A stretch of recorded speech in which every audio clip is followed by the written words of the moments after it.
aquelas disciplinas se articulam com outras disciplinas e etc. Isso é o currículo, né? Se entendeu que dentro dos diversos componentes curriculares que compõem as grades das licenciaturas das universidades, deve haver um elemento que deve ser central dentro desses componentes curriculares, que é a prática. Ou seja, o aluno, ao mesmo tempo que está vendo um conteúdo numa disciplina dentro da universidade, ele tem a possibilidade de praticar aquele conteúdo dentro da escola. Então, essa resolução, ela trouxe essa novidade, não que as resoluções anteriores, não que as diretrizes anteriores, os PCNs, né, os DCNs e as resoluções do Conselho Nacional de Educação anteriores, a última era de 2015, não que esses documentos anteriores não trouxessem essa ideia da prática, mas essa resolução de 2019, isso pareceu de modo muito mais contundente, de modo muito mais claro, a ponto dessa resolução de estabelecer uma carga horária de prática dentro dos cursos de licenciatura, que vai abranger 50% da carga horária dos cursos de licenciatura a partir de 2019, elas precisam, a 50% dessa carga horária, ela precisa estar voltada para a prática. Precisa estar voltada para a prática. São mais de 1.000 horas de prática prevista por essa resolução para os alunos das licenciaturas.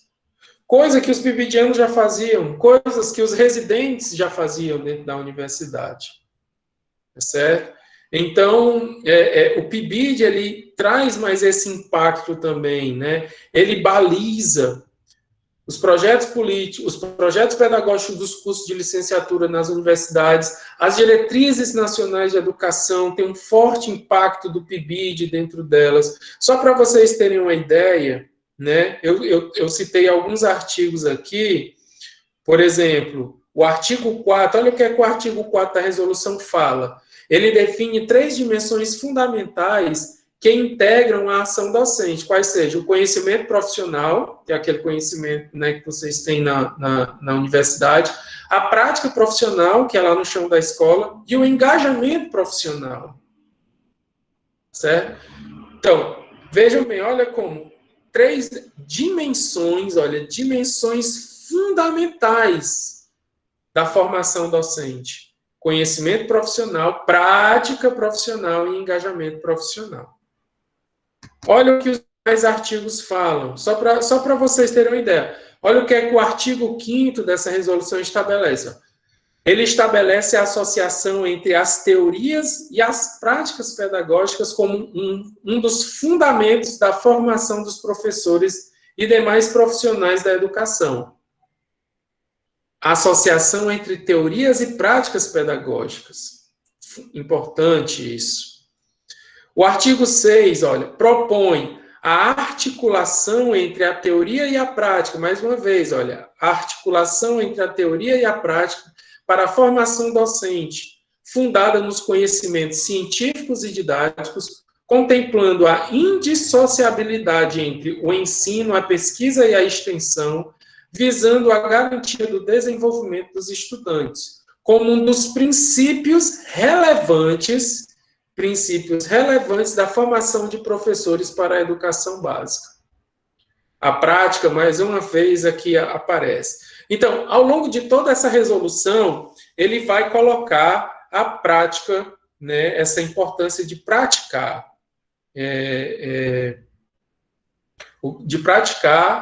como uma forma por excelência de melhorar a formação dos professores. Um dos princípios para isso. Os documentos do PIBID também destacam isso. Olha só o que é que a portaria da CAPES do ano passado, que é a portaria 259, que é a portaria que fundamenta as ações do nosso PIBID, e é importante que todos vocês a conheçam também. Olha quais são os princípios que ela estabelece da iniciação à docência. Desenvolvimento de atividades em nível crescente de complexidade em direção à autonomia do aluno em formação, valorização do trabalho coletivo e interdisciplinar, Intencionalidade pedagógica clara para o processo de ensino-aprendizagem dos objetos de conhecimento da Base Nacional Comum Curricular. Estímulo à inovação, à ética profissional, à criatividade, à inventividade e à interação dos pares e o aperfeiçoamento das habilidades de leitura, de escrita e da fala do licenciando. Isso aqui são os princípios da iniciação à docência. Vocês são bolsistas de quê? Bolsistas de iniciação à docência. Então, essa prática que o PIBID exige, que os projetos pedagógicos de curso exigem, que as diretrizes nacionais de educação, de formação de professores exigem, elas têm como objetivo, tá certo? Chegar a esse processo de iniciação à docência que desenvolve esses princípios aqui. E a mesma portaria, ele traz como característica da iniciação à docência, olha, o estudo do contexto educacional, o desenvolvimento de ações nos diferentes espaços da escola, ou seja, vocês não devem atuar só em sala de aula, vocês podem atuar em laboratórios, bibliotecas, espaços recreativos, desportivos, ateliês, secretarias, a partir do diálogo e da articulação dos membros do programa e destes com a comunidade escolar. O desenvolvimento de ações em outros espaços formativos além do escolar, como ambientes culturais, científicos e tecnológicos, físicos ou virtuais. Olha só como é interessante. Ambientes físicos ou virtuais. Explorem muito nesse período em que nós estamos desenvolvendo trabalhos remotos, esses ambientes virtuais. Isso vai ser uma tendência, tá? Mesmo que a gente volte a atividades presenciais, esses ambientes virtuais chegou-se a essa conclusão, que eles têm muito a oferecer, eles têm muito a contribuir com a educação. Então, aproveite, estudem sobre isso, explorem isso. Nas atividades de planejamento e no projeto pedagógico da escola, né? Isso aqui é importante, inclusive eu até sugeri aos coordenadores de área de vocês, e eu creio que vocês já devem estar fazendo isso, que é o conhecimento do PPP da escola, do projeto político pedagógico, tá certo? Não tem como vocês atuarem bem nas escolas, atividades do PIBID. Se vocês não conhecerem o projeto político pedagógico da escola, vocês já tiveram contato com o projeto político pedagógico das escolas de vocês? Alguém já teve contato com o da sua escola? Já, né? É fundamental, pessoal. Leiam, estudem ele, discutam com os supervisores de vocês, discutam com o coordenador de área, isso é fundamental. E está aqui como uma das características do PIBID. Quinto, análise do processo de ensino-aprendizagem dos conteúdos específicos ligados ao subprojeto e também das diretrizes e currículos educacionais da educação básica, né? Ou seja, enquanto vocês estão estudando os conteúdos didáticos, pedagógicos, vocês também não podem esquecer que vocês precisam se formar dentro do conteúdo específico de vocês. Quem é da biologia, estudar biologia. Quem é da filosofia, estudar filosofia. Quem é da sociologia, estudar sociologia, e assim sucessivamente. Não esqueçam também, em nenhum momento, que vocês são profissionais de uma área específica, de uma área de conhecimento específica, tá? Não negligenciem isso. Sétimo, cotejamento da análise de casos didático-pedagógicos com a prática dos professores das escolas de educação básica. O que é cotejamento? Né? Comparação, tá certo? Em articulação com seus saberes sobre a escola e sobre a mediação didática dos conteúdos, ou seja, cotejar, comparar aquilo que vocês estudam com as situações que vocês vivenciam. Desenvolvimento, testagem, execução de estratégias didático-pedagógicas. Isso aqui vai ser um momento que vocês vão desenvolver lá mais para o meio, do meio para o final do PIBID, né? Desenvolver práticas pedagógicas, fazer testagem, aplicar elas, avaliar essas práticas, essas estratégias, esses instrumentos, incluindo o uso de tecnologias educacionais e diferentes recursos didáticos, tá certo? vocês precisam começar, em um determinado momento do PIBID, a desenvolver essas estratégias e aplicá-las em sala de aula, na escola, e avaliar, ver se elas são proveitosas ou não, em que aspectos elas são vantajosas, em que aspectos elas não são. E, por fim, sistematização e registro das atividades realizadas. É sempre bom vocês fazerem os diários de bordo, né, das escolas, fazerem relatórios, fazerem descrições das atividades desenvolvidas. Não só pensem, cheguem lá na escola, façam, não deu certo, deixe para lá. Descrevam o que não deu certo, discutam com os supervisores, discutam com os coordenadores de área o que não deu certo, mas também o que deu certo, tá certo? Compartilhem, avaliem, sistematizem isso o tempo todo, tá? E aí aqui eu trago, para a gente concluir a nossa formação, algumas informações importantes sobre o nosso projeto institucional. Eu não sei se vocês sabem como é o processo de estabelecimento do PIBID dentro da universidade, mas até chegar à seleção de vocês, existe todo um processo, tá? Processo esse que iniciou no final de 2019, certo? Com a publicação de um edital para a seleção das universidades, depois as universidades sendo habilitadas, aí a gente precisou elaborar um projeto institucional, existe um projeto da UVA para o PIBID, e dentro desse projeto institucional, pessoal, estou vendo que tem muita gente que está colocando o nome aí no chat, como se fosse a frequência, vai passar, eu vou já disponibilizar um link do Google Forms, onde vocês vão poder registrar a frequência de vocês lá, tá? A frequência não vai ser aqui pelo chat, vai ser através do Google Forms, tá bom? Então, esse projeto institucional, ele baliza os subprojetos. O que são os subprojetos? São os projetos de cada curso. Hoje, na UVA, nós temos 7 subprojetos. Biologia, Educação Física, Filosofia, Física, Geografia, Química e Sociologia. São esses 7 subprojetos que nós temos. Todos eles foram elaborados pelos coordenadores de área de vocês com base no projeto institucional, que é o projeto maior da UVA. Tá certo? Então, o que é que diz esse nosso projeto institucional? Eu pincelei só algumas informações aqui para passar para vocês, para a gente poder concluir. O projeto institucional da UVA, né, está aqui, PIBID 2020, pretende promover ações formativas que permitem um diálogo entre as diretrizes da Base Nacional Comum Curricular, a BNCC, que é o que nós vamos ver nos nossos próximos formações institucionais. E eu sugiro que vocês peguem a BNCC referente a cada área do conhecimento de vocês, leiam, estudem. Os coordenadores de área de vocês também vão propor esse estudo a vocês, se já não tiverem proposto, ou se já não tiverem até começado esse estudo com vocês. É importante isso. Conhecer essa nova Base Nacional Comum Curricular. Por que, Renata, é importante isso?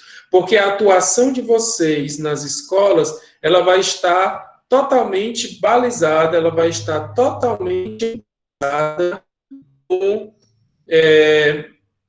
na BNCC, tá certo? É o que vai se exigir de vocês na BNCC, ok? O que vai ser exigido de vocês na atuação profissional vai estar totalmente balizado na BNCC, que é o documento que baliza todos os currículos das escolas, o modo como as escolas vão se organizar daqui para frente.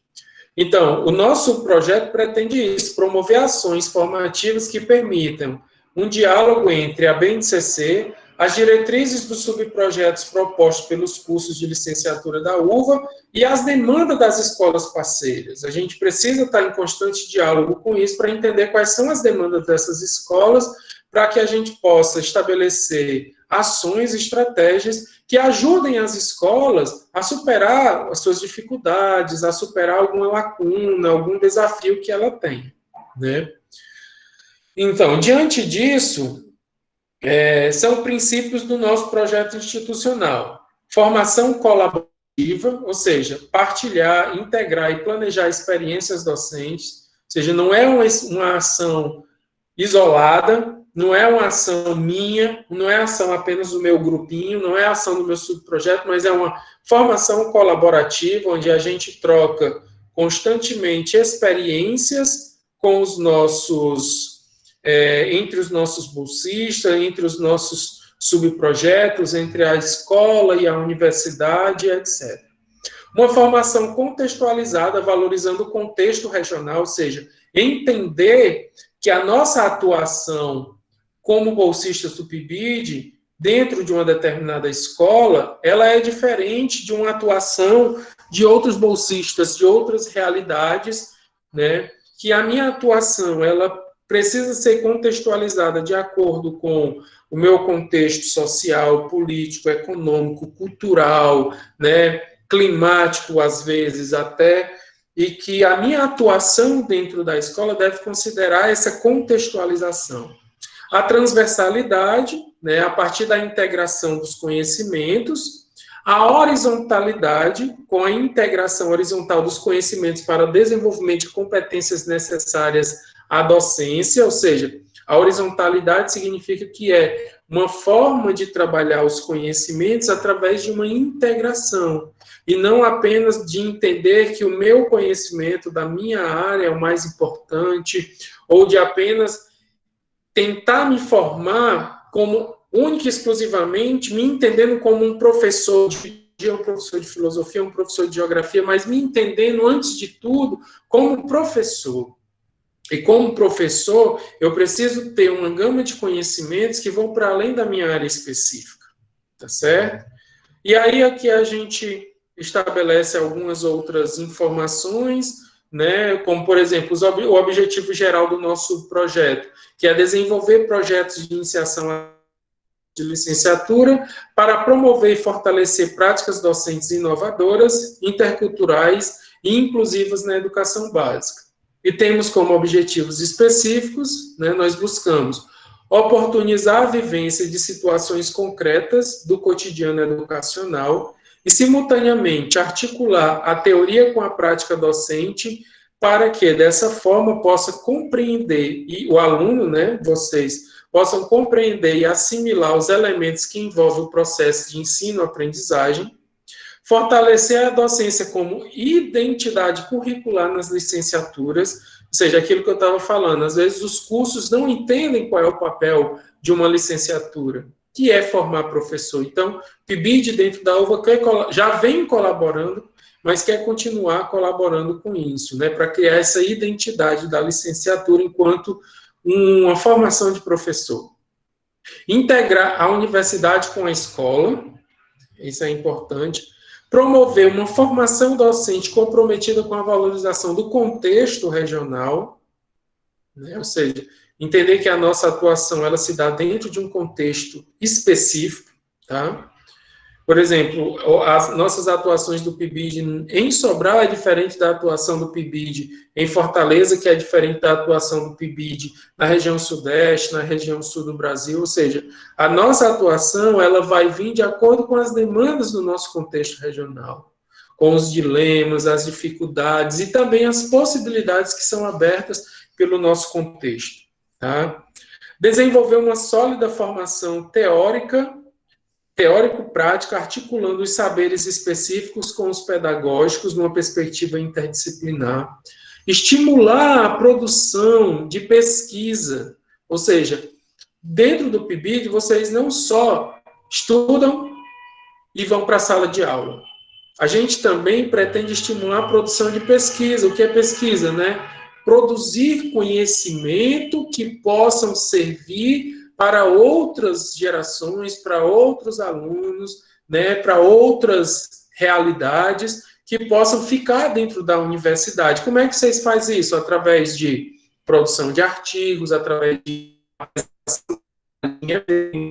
participação em eventos, tá certo?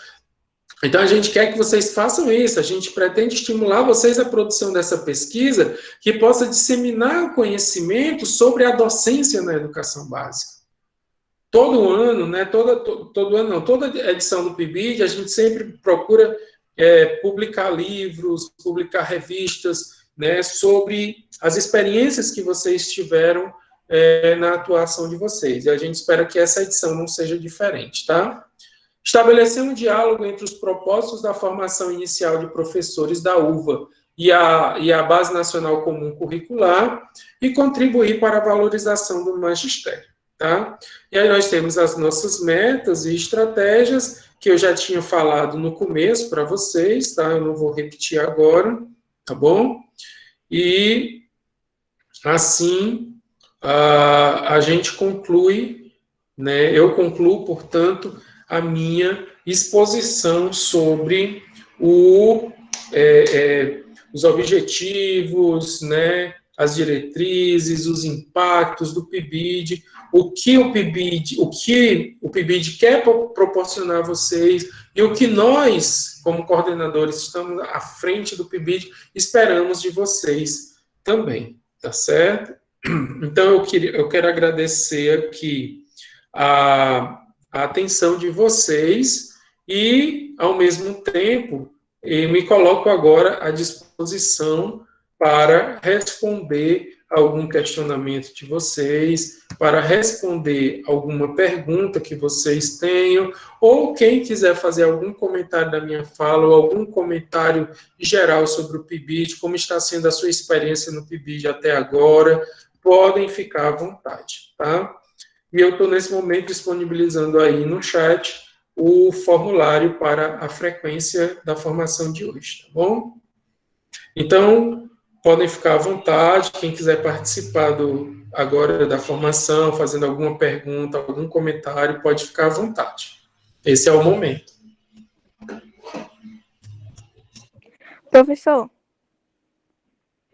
Pois não, Stephanie? Eu entrei aqui no formulário e não deu certo, tá pedindo uma permissão. Tá pedindo uma permissão? Tá dando erro, professor. Olha que estranho. Eu acabei de acessar ele aqui, só um minutinho. Deixa eu ver aqui. Eu estou conseguindo acessar ele normalmente. Professor É porque você precisa liberar pra gente. Professor Renato, boa tarde. Boa tarde. É porque se você tiver feito com um e-mail institucional, só quem consegue responder são pessoas com e-mail institucional. Aí abre normalzinho para você e quem tiver e-mail institucional. Aí você tem que deixar ele público. Pois é, mas eu coloquei público. Inclusive já tem aqui até algumas respostas, já tem pessoas que preencheram. Eu vou tentar enviar aqui novamente. O meu deu certo, preenchi tranquilo. Tá certo. Eu vou tentar aqui mandar de novo para vocês, só um minutinho. Tá?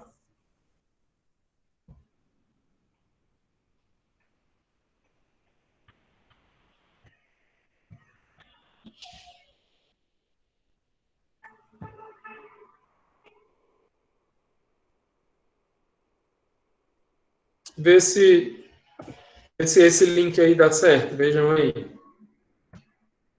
Eu estou tentando ver aqui, porque eu tinha colocado ele público. Mesmo jeito, professor, não está dando. Só um minutinho. Deixa eu ver aqui nas configurações.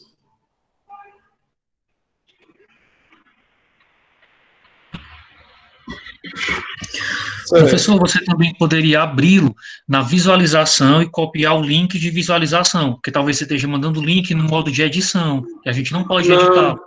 Não. Eu estou na visualização. Ah, beleza. Certo? Pronto, eu tirei aqui, eu estava marcado realmente aqui só como pessoas da universidade, certo? Eu tirei aqui, agora ver se vocês conseguem. Eu vou enviar novamente o link. Agora deu certo, viu, professor? Não precisa nem você enviar mais. Pronto, eu enviei novamente aqui, aí tentem aí, viu? É porque estava realmente marcado. Eu tinha desmarcado, não sei o que aconteceu. Eu acho que é porque eu saí, loguei de novo, talvez ele tenha marcado novamente, só para quem tinha um e-mail institucional. Aí eu desmarquei aqui e enviei novamente. Tentem aí. Deu certo, né? Ótimo. Tá dando certo. Maravilha. Então, enquanto vocês vão colocando aí as respostas de vocês, né? Vão mandando aí a frequência. Quem quiser fazer alguma pergunta, algum comentário, pode ficar à vontade. Eu vou encerrar aqui a gravação, tá? Para não ficar esse nosso momento agora, que é um momento mais informal, não precisa ficar gravado, apenas a minha fala. Então, eu vou encerrar nesse momento aqui a gravação, tá?